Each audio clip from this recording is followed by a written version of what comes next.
So welcome to our talk about the NWEA MAP test, Measures of Academic Progress. If you are a person that's returning for this, coming back from last year and the year before, this will be familiar to you. You will have seen this slideshow and we'll talk a bit more about this, and we always add a few things in. If you are new to this, then this will be all new, and of course it's recorded so you can go back and watch us time and time again at your leisure. So today I'm accompanied by Mr. Che, who's the elementary principal. Good morning. So he will be also sharing his version of all the things that are going on in MAP as well. So of course we always start with the reason that we are here. This is our focus, our North Star. So our rosette is all about our mission, our values and our attributes, and these are the reasons that we as teachers and educators are here for your children. So we always like to focus on this at the beginning.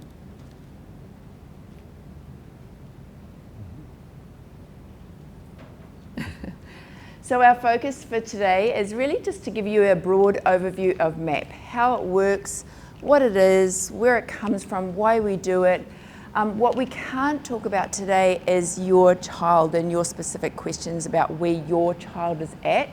And we'll talk about, if you do have questions about your child or the MAP test that you're seeing in front of you, we'll talk about how you can get answers to that as well, and where to go for help if you need it. So really, Jean and I are here to talk about what it is, why we do it, the what, the why, and the how. So today we're just going to do a quick check-in. And so on your table you have our homegrown post-it notes. We now have recyclable post-it notes for thinking about sustainability.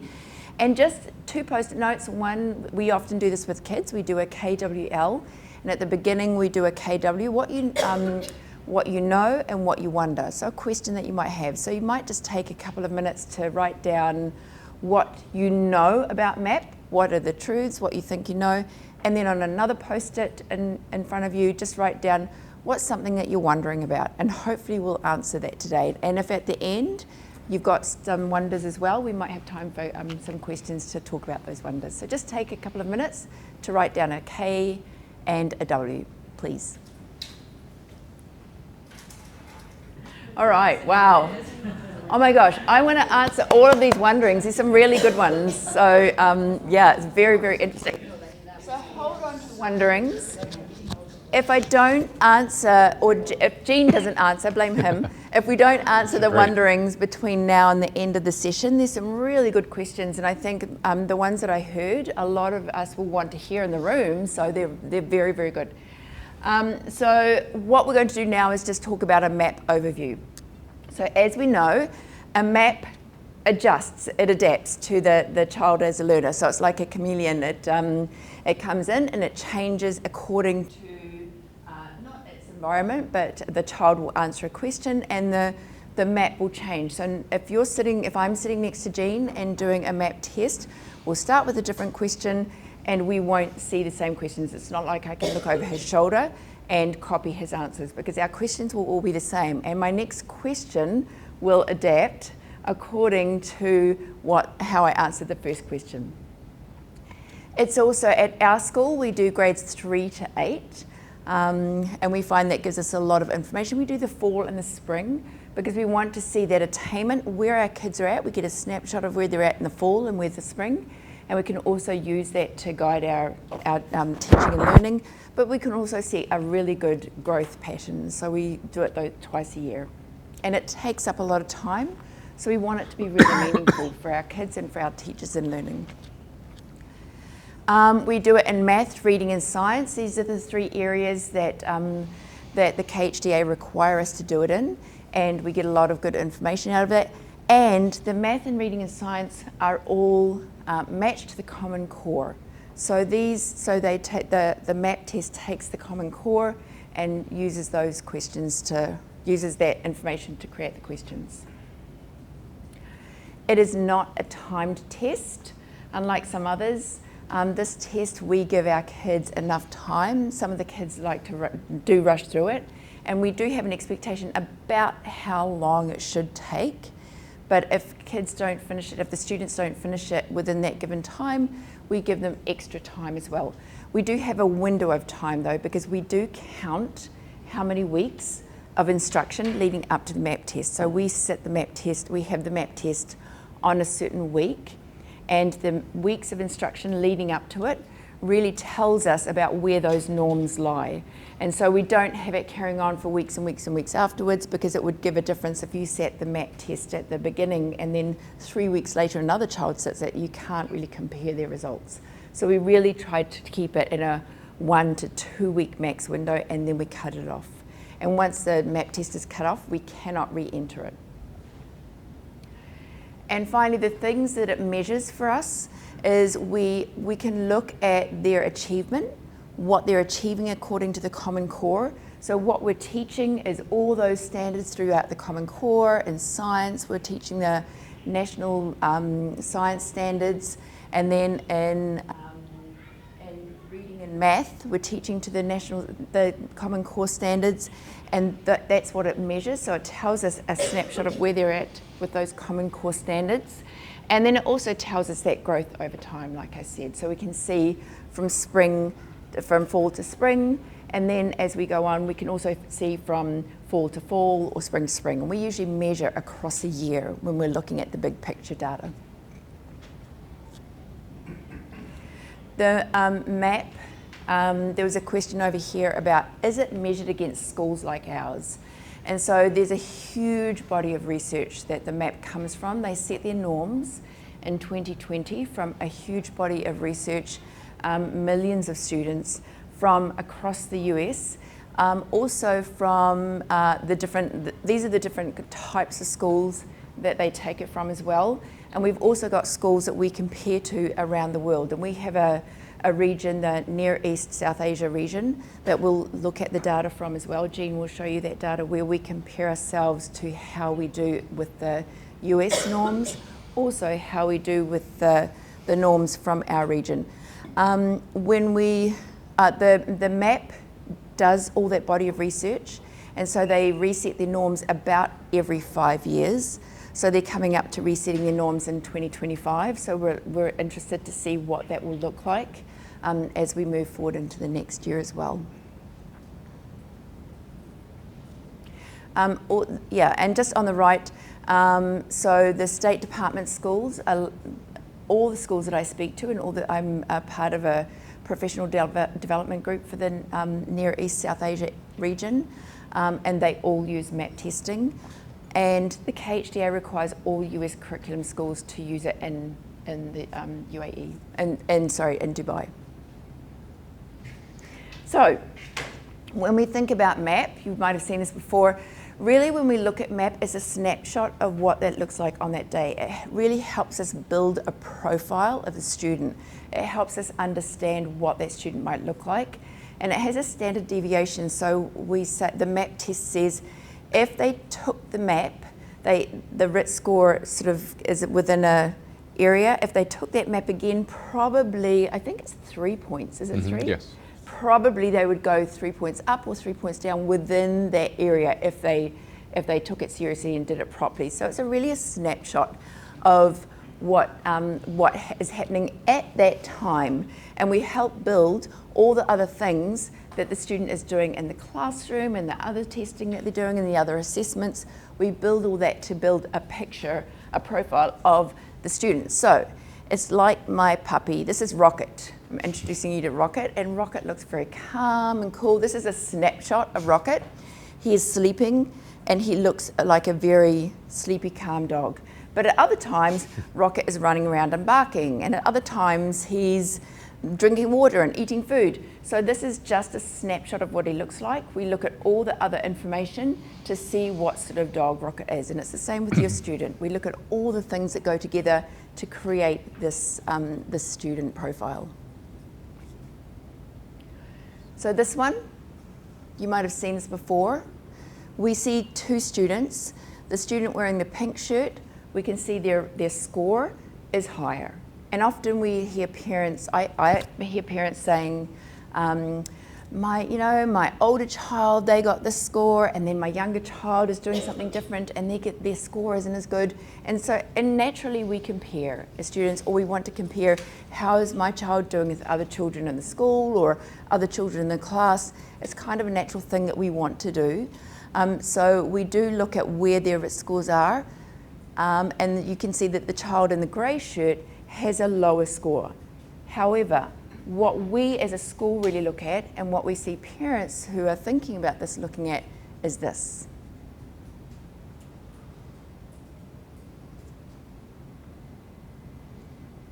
So here, this is what we're wanting to see.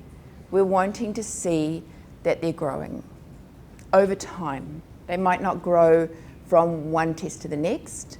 They might have negative growth, but over time, from spring to spring, over 2 or 3 years, we need to see that growth. And if we're not seeing growth, we're asking questions about what's going on. So we notice that in this, the child in the grey shirt has grown a lot, and that's what we're looking at as well. We're looking at where their scores are attaining, and that means that it helps us understand how we're teaching those students and what they're learning. We're looking at the other data and saying, does this fit with the profile of the student and what we're seeing? But we're also looking at that growth and going, are they growing? Are they meeting their growth target? If they're not, we know that half of them will meet their growth target and half of them won't. That's how MAP is set up. So we're expecting that some will and some won't. But if we're seeing consistently that a child is not growing, then we look at that and start asking questions. So how adaptive tests work.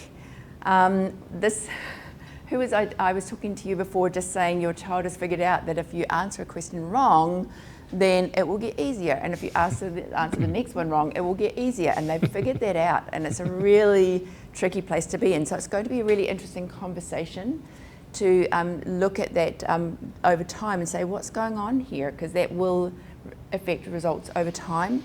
But this is how, in effect, the adaptive test works. You come in and it will ask you a question, and if you get it right, it'll get a little bit harder. And if you get it right, it'll get harder. And then if you get it wrong, it goes down and down. And it keeps on going. There are what, 30, 50 questions? 52? I believe there's 52 for, yes, yep. And 42 for reading, something right. like that. So the questions go up and down until you get to be in this range. And you can see here, it's kind of within 3 plus or minus. So it gives you a basic area about where your child comes to.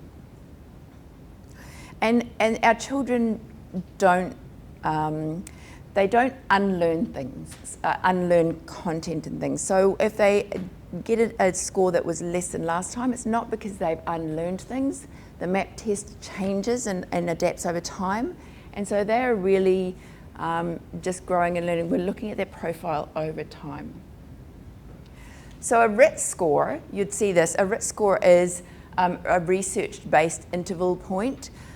It's really, it has the different RIT levels that we're looking at here, and that's the 10 points, and it has that possibility of error for 3. So if your child got a 216, they could have, if they sat that test on the same day at the same time, it could be anywhere between 219 and 213. So it really is kind of a band of levels, and it shows just the different levels where a child might be. Have I forgotten anything about that? Yep. And a RIT, a rash unit, is really like growth. There are different measurements for growth, and so it really goes up. But the difference between the MAP score is a more jagged profile. So it goes up and down, and you'll see often it is jagged. And we'll show you some results of our students from a few years ago, just typical results from our students. But this is what we're looking at. And you'll also see that when they start in 3rd grade, they grow a lot because there's a lot of room for growth. But when they get to be at the top of their percentile, when they get to be in the 80th or 90th percentile, there's not as much room for growth. So when they are in a lower percentile, they get more room for growth as well. And I said that wrong, not necessarily in third grade, but just in percentile range. So some terminology that you will see, yes? Sorry, why is there not as much growth once you're in the 80 and 90 percentile? Well, when you're in, that's a good question. Yeah, when you're lower down, there's more room for growth. So if you're in the 56th percentile, you can grow another, there's 44% room for growth. Whereas if you're in the 80th percentile, there's only 20 room for small growth at the top. So there's less room for them to grow. They can only grow so much. Yeah. Another reason is this was about 10 years ago. We saw that we had a really high student in math, right? And what we saw in the fall, they had received one score. In the spring, they actually received a lower score. So I thought that was quite interesting. So I talked to the people at MAP. They said at that time, again, this was 10 plus years ago, there's only so many questions at the top. And actually what MAP does is if you get it right, it has no place to go. It actually went down. So because the child ended up at a certain place, they actually had a lower score. So they actually broke the test. So again, that was 10 years ago. And since then, I don't know, I assume they added, what you do is you just add more questions.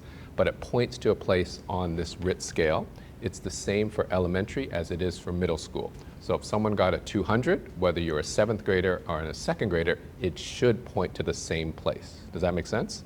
But it was interesting, that was the answer they gave. I'm hoping they fixed it by now, but there just seems to be less questions at that end.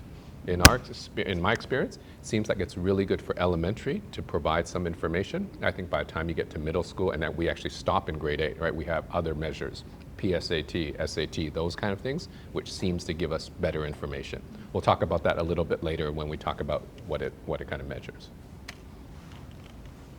Sorry, just a question on that graph. The baseline start question is the same for everyone, or it's No. customized to the child according to their previous MAP score? Yes, or where they guess. So if you're a 3rd grader and coming in, they just arbitrarily give, and Everyone gets the same question. it should A around. similar level of question. Correct. As they grow, then they have their unique ID that they key in, and then the starting point of the baseline. Should be very similar because it's 4th grade, this many weeks of instruction where they think you should be, and then it gets easier and harder. But we noticed, I think at a previous school, we even tried it at grade 2, and I wish they started lower because you can imagine with grade 2 students, if the first 3 you get are so hard, you just see them kind of lean back, and then they just start around. So we actually took it away for grade 2 because we weren't getting valid data. So actually it's done in some schools. We see data from kindergarten all the way up to grade 12. Obviously the most is 3 to 8, and that's what we chose because we think it's more useful at that. So we can talk about all the test taking measures, but it's really interesting where they start. I wish it actually started younger for the younger kids because you want to build that confidence. All right, I can do it. You're not supposed to get them all right, but it's really hard when you get the first 5 questions and you don't understand what's going, right? You can see people just kind of sit back and, okay, let's just tap, right? And that's a really good point because in a standards-based system, we start our kids off, we often do a pre-assessment and we find out what they need to know. We teach into what they need to know, and then we assess at the end, and because we've taught it and we've been practicing and doing things, our kids often get to the assessment and they're very confident in it and they understand all the learning that they've done. So our students are used to coming in and doing their assessments and grading themselves on a rubric going, yeah, I've got this, I know this. So for some of our students, it's a really tough call when they get to a question and they don't know it because they've been used to always knowing the answers or knowing getting their assessments right. And so sometimes we can find students are frustrated because they don't know the answer and they're not supposed to know the answers to everything. On the test, when we looked back on that level, how it works, they're supposed to get about half of the questions wrong. So it will go up and down until they find it, but they're going to get about half of those questions wrong. So we get some kids that really ruminate on the questions because they expect they should be able to get it right. So it can be tricky for our kids. So some terminology that you're going to see on your child's report, the norms, and of course the norms are compared to those norms that we saw in the US. So we're comparing it. And what happens if we say we have, 7 weeks of instruction when we do our first 4-1, our norms will be compared to other kids in that age range that have had 7 weeks of instruction. If we change it the next year to 8 weeks of instruction, we will be compared to a different set of norms to all the students at that grade level that have had 8 weeks of instruction. So it really, that's why they have that huge body of research, because it really compares to how many weeks of instruction we've had, and we put that in every year, we change it every year. And then it really tells us how we're comparing to students at that level of those weeks of instruction. Is it the same kind of standards as schools in the US, or is it full nationwide? Nationwide, all those schools, charter schools, public schools, private schools, yeah, overseas schools, yeah, all of the All schools. the ones you mentioned? Yes. Are you able to get a subset that is more? Not really. We wish. Yeah, we wish we no, could we're pick not. which schools to compare, but we can't do that. Not schools, but like, can you pick a subset of international No. private schools No. overseas? No. No, and because we want, like international private schools, I think would give us a smaller body of research, and we want that huge body of research.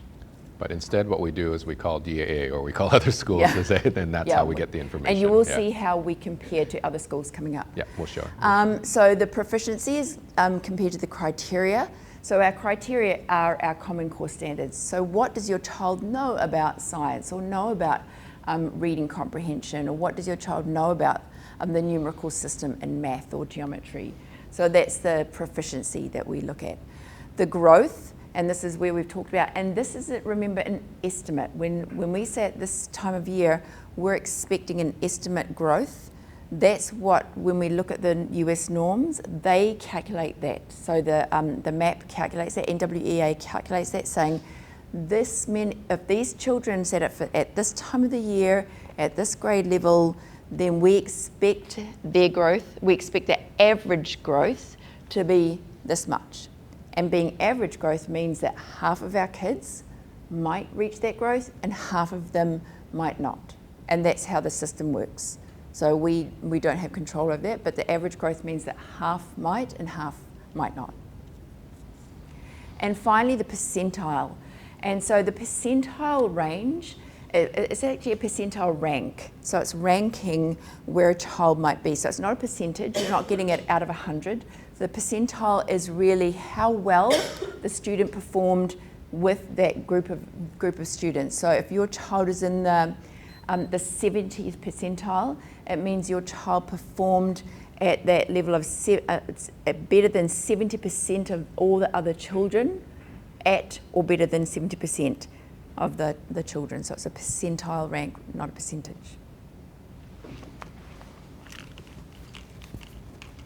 Is it my part next? My next? All right. So I guess if you don't mind, I'm going to step back and talk about testing at ASD. So first of all, this is not a standardized test. Just wanted to clarify that. Because standardized test means we all do the same questions, right? It's an adaptive test, so it's a little bit different. Number two, so we've chosen MAP and CAT4 mainly because KHDA has asked us to, all schools have to do, right, some sort of testing, and ideally they want ranking as well. So MAP doesn't necessarily do that, but we think it's useful, and it is a test, an external test. So the question about external test, I guess the way that I see it, is we say we do a good job in reading and writing and math, but who else says that? So that's why we do something like a MAP. Now, the interesting thing about MAP is it measures, like all tests, it measures certain things, right? And we'll talk about that. It's a multiple choice test, so it's very different. In elementary, at least, we almost never do multiple choice tests, right? So it's very different. We try to prepare our kids, but it's very unlike anything else we do. In a way, I'm glad it's not timed because we don't have time tests as well. But on the downside is we actually we are able to see how many minutes each child takes. Since the last 10 years, they've also built in functions such as, I forget what the term is, it's something like speed guessing. So the homeroom teacher will be able to see on his or her computer if suddenly, right, I see a student over, right, and you see in terms of it, something will pop up, and sometimes it even locks you out because it knows, right, if there's 42 questions, how long you should approximately take, right? But if a student is doing it within 3 seconds and they're clicking, most likely they're not taking it seriously. On the other end, we give as much time as needed, and we see students, and it's not reserved to any one group of students, some take 2 hours, right? And there's almost a threshold, right, in terms of 70 minutes, 80 minutes, 120 minutes. And we don't see a correlation between you spend more time, you get a better score. Some of our kids, even our strongest kids, they won't let it go. I can't get this, I'm gonna keep trying, right? But we also try to say, okay, move on. You're not supposed to get every question. So it's really interesting. So I think part of when you look at your child's scores, also ask your child's teacher, what are the behaviors behind it? Was it a bad day? Did they look tired? Are they just rapid guessing? Are they taking it seriously or not? So those to me is also as important as, of course, what the score is, and it gives you a little bit more detail behind that. I think in my experience, it's more likely that a strong student maybe not score as well for a whole bunch of reasons than the other way around. If I'm not a strong student, it's really hard to guess your way up. Does that make sense? So very often we see what we think in terms of a student should get, and then they get much lower than what they expected. So then I would say, let's look at all the details behind that. How was the day? It is 2 days in the year, right, about that test versus 182 school days. All right, so when we talk about what we teach at ASD, right, in terms of language arts, you know that these are different strands. And even within reading, right, what we usually do is we talk to kids. What do you think about that? How do you make connections? Can you do predictions, right? Those are kind of what we value. Are kids reading? Do they have a love of reading as well as the reading comprehension and all the skills as well, right? Math, these are the different strands and that we think are really, really important, not just, certain computation, how fast can you get an answer? And science, right? Analysis, working in groups, attending to precision. In the NGSS standards, which are the next generation science standards, they talk about the science practices, and you'll see them in middle school, and I actually see when I went to back to school night, you actually see them in high school classrooms, right, in terms of precision and accuracy and all those great things that transcend beyond the content. So these are all the things that we teach and value at ASD. This is actually what the map actually measures, right? So it's a small subset. Now, is it important to know to be fluent in terms of adding, subtraction? Absolutely, right? But I think in our opinion, that's something that's essential. You have to have that, but math is so much more than that. Asking good questions, problem solving, applying what you've learned. And MAP, again, in my opinion, I don't know if it captures all of that, right? Same for language arts. Reading, how can you design a multiple choice question, right? 4 questions, 4 answers that capture some of what we value. So it does in a way, and of course it's absolutely important and it gives us a measure, but if we were to kind of expand MAP or do something else, could we have something that expands more than that, okay? And same with science, it's a lot of the content, right, that is done rather than a lot of science practices. Does that make sense? So again, I'm not trying to discount MAP. I think it's really important. I think we will continue to do this because we see value in it, but also we want to kind of put a picture in terms of what MAP does and what MAP doesn't. Okay, so we'll give you the context. MAP is done twice a year, right? Our next administration is March? Spring, Yeah, right? yeah. We have it in the spring, so we will see kind of the number of weeks in between, and we will have expected growth between the weeks of instruction that are in between those 2 dates, and we'll compare against different groups. So that's compared to, right, we have, I think, actually 182 days or 180 days, 7 hours a day that we do assess kids. So we know each and every day your child's teacher, no matter what subject, are assessing kids. And we talk about assessment at school, that it's not just the paper and pencil test, it's not just the MAP test, right? It's, the interviews that they have, the conferences, the group work, right? So I think obviously it's much richer than that. As well, we talk about the social work habits, all the things that we believe in as well, right? To make strong academics, partner with strong emotional growth, right? Social development, all those things are very important. I don't think we have a really good measure of that, right? And definitely MAP doesn't necessarily get into that. Question. Yes. Ramadan, like the early dismissal and the Friday dismissal, how do you account that? Is it counted as a day?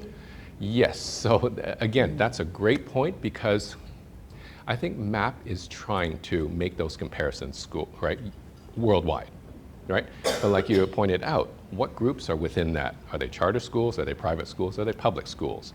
What are their admissions policy and who writes those things? On top of that, the school year. Certain countries are longer, 200-something days. Some are shorter. Some countries have Ramadan schedule and not. Some school systems have 4.5 days or 5.5 days, and right? It's so hard to kind of put all together. I think MAP does a pretty good job because their sample size is so big, But still, within that, that's exactly right. That's a good question. How many science units we teach versus what's next door versus with country around the world that teaches maybe double the amount of minutes, right? I can tell you honestly, our number of minutes for instruction for science is less than someone in a public school. But that's, I think, very true for many international schools around the world that have languages and things like that. That's just a fact. So if we have less, right, minutes, right, how do you compare against, right, a school that has 4 science units and daily science, which we don't have? So I think we take all those measures in place, and I'd like to think that we make good decisions based on what we know of the strengths of the map, but also the limitations on what it tells us. Does that answer your question? That's a great question. All right, so you may see something like this on your child's report. And if I could talk about a few things that you may or may not know already. The dotted line is the national norm, right? In terms of, again, what Sarah said, at that point in time, the US national norms, I believe that's just the 50th percentile, right? So this is the big US national norm, and it comes out every 5 years. I think they have a new one coming out, 2025 or 2026. It'll be interesting to see where it is, because worldwide, we actually know scores are going down, not going up. And that's really interesting, right? So we'll see what that is. So if you look at the profile of these would be 6 different kids, right? 7. I added one in, sorry, 7. 7 kids, all right. Okay, so I think this one would be the first time that they did this test, right? So Yes, one yep. data point, so it's really hard to judge. For the other kids, right, you see, for instance, in whatever grade we say, this could be a 3rd grader, or maybe this is a 5th grader coming in for the first time. They are above the national norms, which we see the majority of our kids at ASD are above the national norms, right? But you can see, as Sarah said, kind of goes up and down, and actually over the course of time, it's about the same, right? 221 if you look at the absolute point on the RIT scale. But we also know 1 or 2 questions makes a huge difference for that, as well as you have your standard deviation. So I would conclude that the child is doing okay. I'd be curious to see, as measured by MAP, is my child growing, right? So with this child, okay, has gone up a couple of points, and we see this trend. What we normally see is from fall to spring, it goes up, and spring to fall, sometimes it comes down a little bit. And there's a really interesting fact that the transition from 5th grade to 6th grade, I think this was actually documented, that kids actually go down an average of 3 points.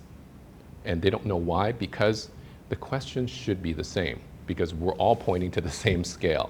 But it's a really interesting fact. I think they do write the same test, they try to divide it, but it should be pointing to the same scale.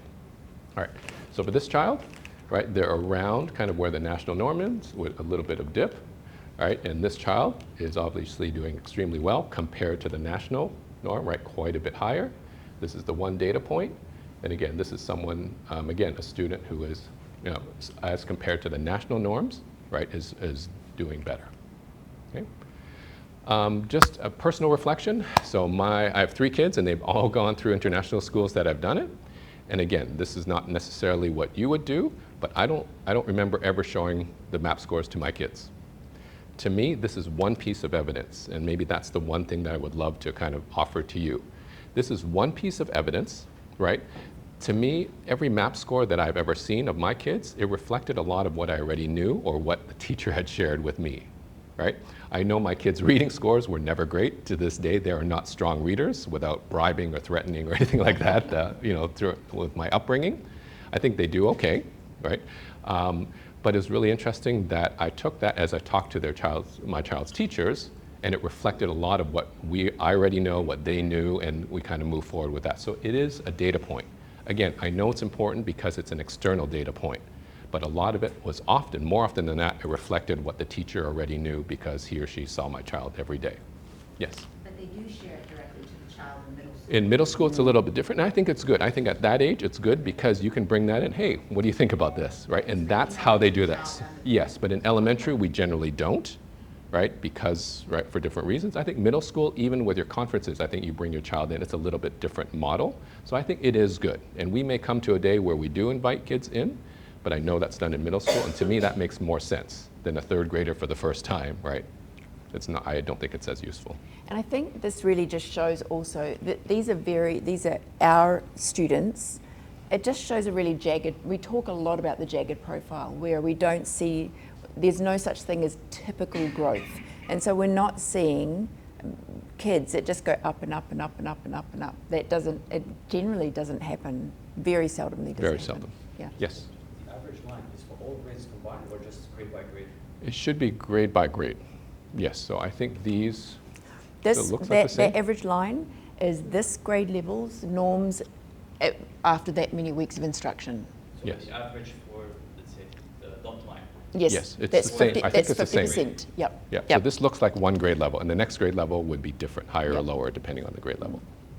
All right, so let's look at the actual data. So this is last year, because we have the full information from last year. The fall window, we do not have all the information, but I will show you what we have. So in the fall last year, this was the mean RIT score for someone in grade 3 all the way up to grade 8. Okay? NISA is the region, right, Near East South Asia region. That's the closest we can get to the kids here. When I was in Asia, it was ERCOS, right? If you're in South America, they have different pools. So again, it's the schools in the region, but we don't know the range from a really tiny for-profit school to your large schools. Everyone's in there, but at least it's region. And NISA includes DAA, it includes schools in Delhi, and The ones that we compete yeah, against at yeah, MISAC and yes, all those schools. all yes. our MISAC schools. Yeah, all the MISAC schools. So again, this is the US national norm, so that was the dotted line, and again, that's to be updated. 2025 is when they say the next one is. So these are our fall, so about a year, just over a year ago. This is how we did in the spring comparatively. So again, you can see growth, which we would expect, and then you can compare. You can see certain years, or it looks like there's a lot of growth. Wow, right? That's a lot of growth. Is that 15 points? And then some it's 3. Right? And it's really hard to see exactly why. But that's what we're trying to dig behind the scenes, right? 2 points, looks like 6 points, looks like 9 points, right? For any questions or comments about math? All right, for reading, you're going to have a similar profile. In general, right, we compare favorably to the schools in the NISA region. Right, it looks like there's some good growth over years, some bigger than others, right? But there is growth every year, and same thing. So that would be a question I have. All right, on average, our kids grew maybe 1 point in grade 8. Why might that be? And those are the discussions that being had.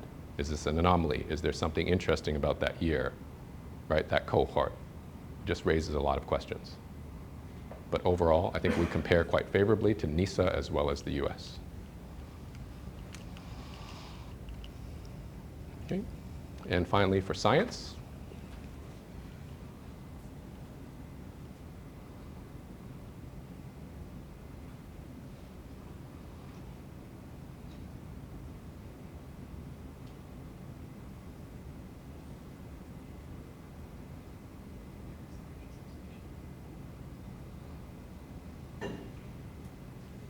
Okay. And the last slide that I want to compare is, again, we don't have all the NISA and all the norms just yet, but what I did was I just put kind of what we've done this year. Because our window is closed, we know how we did, right? Our 132 students in grade 5, right? So we have our scores, and we can compare it to what we did last year. As you can see, in some cases it went up slightly, some went down, but overall the trend is similar.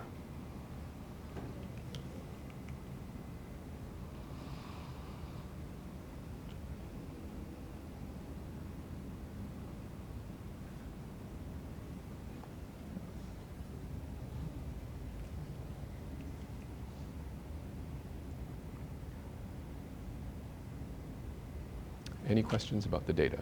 Yes. You said that the national average is taken every 5 years? Yes. And it's going down?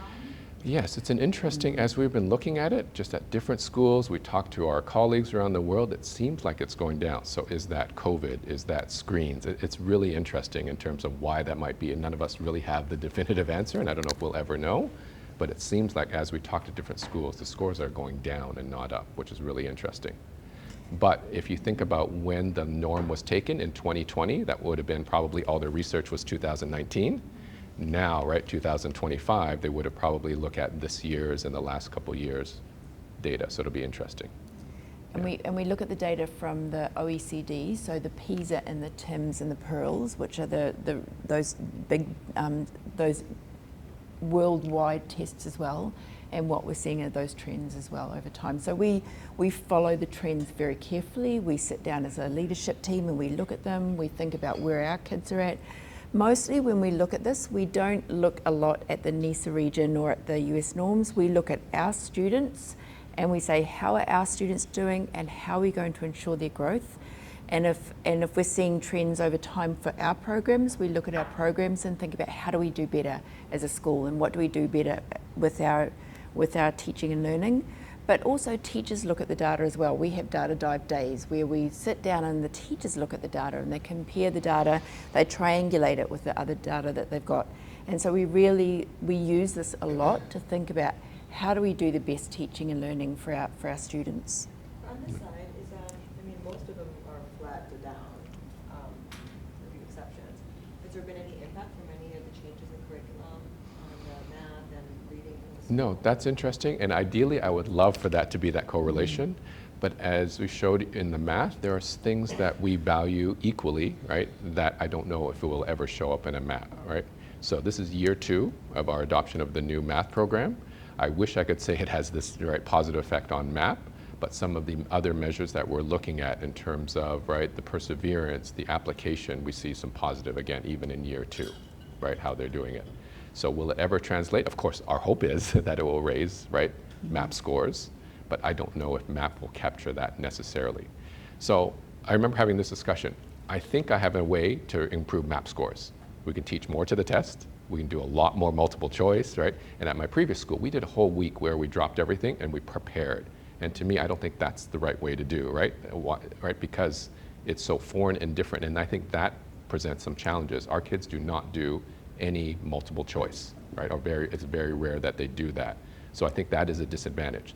So our teachers kind of balance between, all right, how do you even read a multiple choice? But do you need to take a week and drop everything and do all these practice tests? I don't believe that's the right thing to do. If MAP is pointing towards the Common Core, and our programs are strong and aligned to the Common Core, that should be the right way, I think. Again, so I think there are ways to do that, but I think the cost is too great to just drop everything and teach to the test that way. I'm pretty sure that would raise, but how much, and is that the right thing to do? I don't think so at this point. Gene, question. If KHDA didn't require this, would you guys do this? We started it before KHDA required it. We started the MAP test. We've been doing it for Longer than 15, I've been here. many years. I've been here 11 years and we've been doing it for well before I came. And we did it because we really wanted to get that information and find out where our kids were at. Yeah. So yes. That's a good question. So my understanding of KHDAs is we need an external test that ideally ranks kids, so you know that you're number 1 and I'm number 132. I don't think that's necessarily super helpful, right? So I still believe we need an external test, but around the schools that I'm part of, there isn't anything that measures that fulfills all those requirements. So I think that's why by default, majority of schools, almost every school that I know of, international school, does the MAP. Because given the time, these are 42 questions. For most kids, they can probably get it done within an hour. And even that, we span it over 2 weeks. Right, we have makeup because we're trying to get as many kids in there as possible. Unlike Cat 4, I think they just tell you the day, and if you miss it, you miss it, right? MAP, we try to do our best, but even that's 2 weeks, and it's quite disruptive to the school day. Some schools do 3 times. There's actually a winter term, and we just said no. There's actually a language component that we can do, and a 4th test. But right? We're not in a business of So is it important? Absolutely. Is there an external measure that says you guys are a good school and you're doing okay? Absolutely.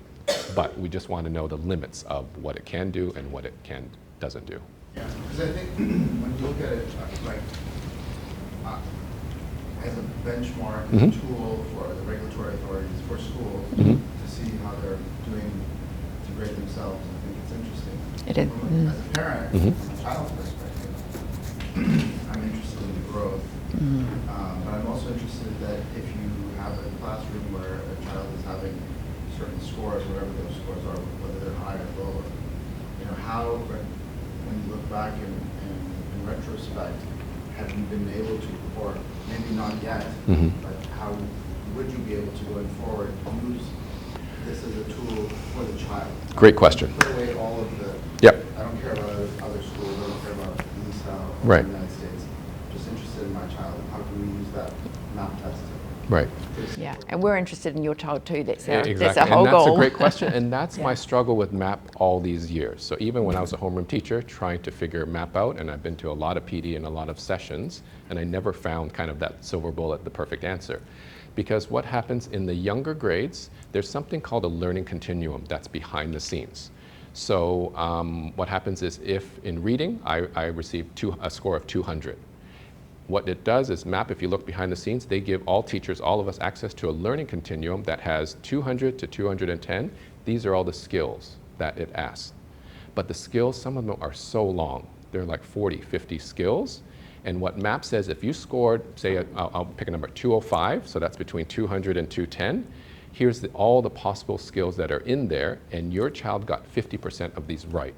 They don't tell you which ones. So when you're looking at it as a teacher, I don't know if they have it. It's 50%.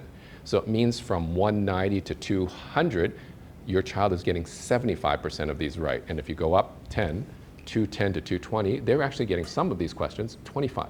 But they don't tell you which ones. So to me, I never figured out as a homeroom teacher, like which skills. To me, okay, I would do the assessments I do in class. Before a writing assignment, I do a pre-write, and then I know, oh, your grammar is amazing, but let's work on your introduction. When we do a math pre-test, oh great, you have your single digits good, we're going to talk about decimals. To me, the teachers have more timely, useful, in-the-moment assessments that they can actually do something about. When you have a list of standards that you don't know, 50% of these the child got, how do you use that? And it's interesting, as you get higher and higher, there's some standards, some bands, there's nothing in there, like the math that I was talking about. So we have a child, the highest score I've ever seen is a 310 on math, and that's unheard of. There's nothing in there, there's no direction to go, right? But there are a lot of resources out there. So not that I'm advocating this, but if you went to Khan Academy, they actually have a MAP session. You can enter 205 for math, and they would give you hundreds of questions to do with that. I don't think that's the way to go, but that is the way. If you want to raise scores, you just keep doing more problems. We know about that, all right? You can do that for reading. Please don't do that. But there are things that can help you practice, right? I know, there's all these test centers. We can help you improve math or PSAT or whatever it is. I don't know if that's, right, the ultimate goal of educate or what we want. Again, this should measure part of what we value as important, absolutely. But again, how we use it is, for instance, more for middle school, and Mike were here, he would be saying that, they involve students with MAP a little bit more than we do, right? Well, we do similar, but we don't use the MAP for that. We look at the students' writing. Okay, let's look at this together. That's more in the moment and authentic to the child rather than these test scores, right? Planning assessment, the teachers get together. We have a day-to-day, like multiple times a year. Sometimes we look at MAP. More often, we look at how did the kids write? How did they do on their pre-test? What kind of lessons should we structure that? And of course, we look at that, right, in terms of how does it affect teaching and learning. So that's how the different divisions use it. But the idea is still there. It's just what's the data that we should be looking at? Is it MAP? Yes, and everything else. Does that make sense? Yeah? All right, is it you? Yeah, so this is just in your groups, in your table groups. So I just want you to think about a talking point here. If you're seeing, I'm hoping that we've answered a lot of the questions, and we'll have some time. We've got a couple of minutes for question and answer time. I wonder what's going to be more helpful, to have some question and answer time now, or to talk about these things. Are there still any burning questions? So I just have a question concerning the results. How you showed that on the previous slide. Mm-hmm. Depending on that, if let's say a grade 3 scores 205, means that he has a knowledge of a grade 4 on how the test is done, or what? I think what that would point to is the standards or the types of questions that are asked that, right, are point to a place. I don't know if it's necessarily grade 4. We'd have to go to the standards. I think someone tried to do this. Where are the standards? What are the numbers that would point to grade 3, grade 4? And that was imprecise, right?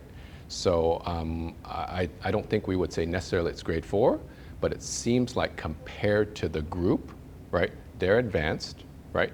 And then we would look at where is it pointing, where are those standards? Are some of them in the grade, or are they above the grade? It's possible that they're answering above grade level standards, so that's possible. But we would have to dig into that. If it was 230 and it's 220, my guess is definitely they're asking standards that are not of that grade level. On a how the test is done according to the answer of the child. Yes. You always have, let's say, a harder question. So There- technically, you're always pushing There will the always answer. be a harder question, right? That's right. And So then, you end up having to answer questions which are not typically from your grade, but Correct. you have from a superior grade. correct. So it would seem to suggest that it's, these standards are probably higher than that grade, right? If this is the average and where most kids are going. Yes. I know one of your original slides, you said only 14% of the U.S. student body takes this exam. 8 million or 14%? That's Right. early Look on. at the other 85% taking. This one. Of the US population. Yeah. Like what other exam are they? I don't know what else is in the US. Mhm. There's a Is it highly yeah. fragmented, or is it just, are there only a few exams, standardized, adaptive testing? I'm not sure. I'm not That's sure. a great question. Yeah. You can look into it. Yeah, I'm not sure. I think states have their own things that they test on. Does anyone else know the answer to that question? That's a good What question. else is happening in the US with standardized? I know that there's a very high, very low literacy rate in adults, so maybe it's good to only compare to students. Yeah. I don't know, like, I'm not sure what the other tests you can do. Yeah. And State, maybe state tests, right? Maybe, yeah. Oh, wait, I was chatting with my neighbors. We were talking about, we've been here, this is our 4th year in Dubai, but coming from the public school system in the US, we had standardized testing always. My oldest is 22, so, from the entire time. So most recently they were using Smarter Balanced. But again, it's just like math, it's just a tool Yeah. Right. to see where kids are at. Yes. It doesn't affect their grades, and it just gives them information. So Right. there's Thank you. something. I'm sure that every state has their own requirements for standardized Right. testing. Any other questions? When you're looking at your wonderings, did we answer all of those wonderings? I have a question. Yeah, So you- what if your child is, for example, dyslexic? How do they, does MAP school, or MAP test in some ways sort of, I mean, do they get any, obviously in a reading test, you have to read.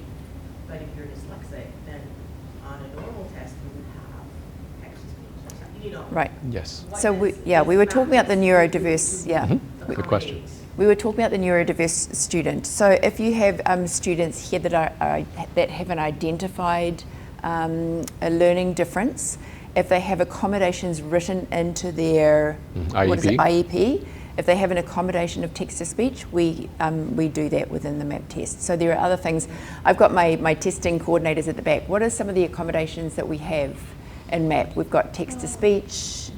We have text-to-speech, we have extra time, and we have a Calculator available. So there are things that we send all of our, when we put in the students, we make sure that our learning support teachers have accommodations for them. We also have small group accommodations for learning support students. If they are required to work in a small group, they get to work on their own. So we provide all of that. Yes, I It's think. interesting to learn how, like, a standardized test like this, who's supposed to measure, Yeah. the average, how they actually. Accommodate all these Yeah. Well, factors. exactly, because Absolutely. We all know that, one size doesn't fit all. Absolutely. So, it's just very interesting to. Yeah. And we really want to get that information about what the students know and how they're learning. So it wouldn't make sense to. Yeah. Yeah. What if it's not a formally identified learning difference and you just, how does that work? Then they get the test unless we have an individual education plan. If the MAP scores over 3 years have been showing like no growth or even a decline, and then you can see it through, does that help maybe with? When we do our IEPs, when Jean meets with the teachers and with the counsellors and the learning support teachers, we lay all the data on the table. So MAP is, if they're in 3rd grade and beyond, MAP is definitely part of that. We look at all of the data that we've got. And like any accommodations that we've done or any tier 2 interventions that we've done with the students, we use all of that data to make decisions about student learning. Yeah, great questions. Thank you. So maybe a bit specific to my son. Sure. We're new to ASD, grade 6. My son came in from a British school. Oh, yeah, this is a good question. We were surprised with his ranking on reading. Now, yes, I hear what you said. He's not a big reader at all. But compared to the scores we've seen previously, he wasn't. He got a low score on reading compared to math and science, which were, you know. Okay. So, and even the teacher, when we met his teacher, she also said that he's not as bad as that score. So, you know, I was just wondering, and it's been in my head all this time, is there something that we need to do to make sure he's taking, I don't know if it's taking it seriously, or maybe it's that specific day, or the format of the test. Right. So, yeah. I would like Yes, to hear. my advice would be, one, talk to the homeroom teacher, or talk to the teacher, which it sounds like you did, right? And it's common that the score in MAP does not reflect what the teacher is seeing day to day. So then I would say it could be a host of other factors. I think, as Sarah said, if you look at the trends, if every year it's doing the same pattern, then that warrants a different discussion. My guess is it will change with, you know, coming to a new school, knowing the system, knowing how MAP works, all those things. But I think with that, then you can do next step. My older son never took these well, right? And it took different things. He just didn't take tests well. He didn't have accommodation, so he didn't have it. So he still had to be in the mix. And we learned later maybe what was affecting him. But yeah, I would say just because it's the one-off, I need to see, let's see spring and fall. If it's the consistent pattern, then that could be something. Is it taking the test? Is it nervousness? Is it whatever? But my guess is you should see more of that. My follow-up was, and I think you mentioned that, is it possible for a child to practice this test? You know, and Yes. this comment comes Yes. from this specific fact. Yes. For my son, and you said it's not recommended. Yeah. But, you know, one thing in my head is maybe these types of tests and these types of questions are fairly new. Maybe just a bit more exposure before the next time could show where Yes. he actually Yes. is. I think there's two types of prep you could do. One is just the environment of a multiple choice, right? We all know the strategies. How do you rule out one or two questions? Read the question again. That, to me, is simpler. The content part is the part where I just have a question about. So yes, you can drill and do this really well, and most likely the score would probably go up because you practiced, but, right, also, you know, I think what does that say, right? So there's, yes, it's a bit complicated with that, but yeah, we know when it comes to PSAT, and right, you have to sit down eventually and know how to take a test. But that's also developmental. There's a reason why PSAT is in grade 9 or 10 and not in grade 5, right? Hopefully we continue to have all those benefits, and we also see some of this and what it measures. But I would say continue to do what you're doing. Talk to your child's homeroom teacher. If he likes reading, or he tries to, or he's doing those things, to me that's more important. You don't want to drill him off and I don't want to read a book ever again, right? Yeah? So guys, we appreciate you coming out on a Tuesday morning. We're always ready to talk about data and learning, and if you have more questions, go to your child's teacher, because they have that full view of everything that they're assessing. And like we say, often the teacher will look at the map and go, yep, that's exactly how I see them, or there's something off about this. This is not what I'm normally seeing in the classroom. So those are good conversations to have if you're worried, or if you have any questions, talk to your child's teacher and they can talk to you through this as well. And we are always here to talk about MAP and MAP testing or any other testing, and we're here to support you. And we love, love, love teaching your children. That's why we're here. We just love seeing their growth. That's our whole thing. Thank you, everyone. So thank you. Thank you.